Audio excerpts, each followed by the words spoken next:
one of the weirdest things was first being introduced to Pilot, and someone took me into the shed and said, "Look at him, isn't he gorgeous?" And I didn't know what to think. I mean, I'd never seen anything like it before, and it wasn't until he was really came alive that I could see him as something, you know, or living.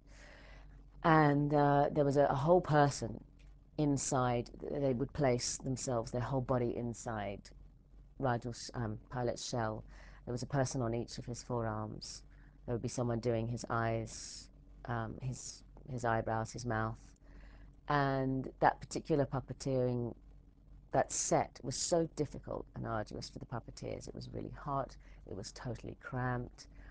It would therefore be even more difficult to bring more than one actor in at a time, if that.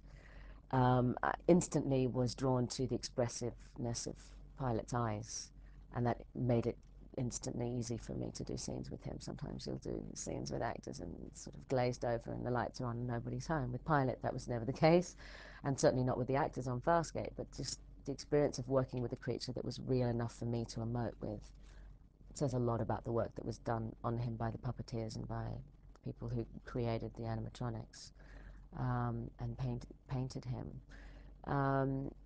And it's something that directors will often put on their show reels. There'll be scenes where I'm sort of emoting, I'll be crying with Pilot, and it seems to be valuable for people to see that a director was able to direct an actor to a level of emotion with something that isn't human. I found it easy, actually.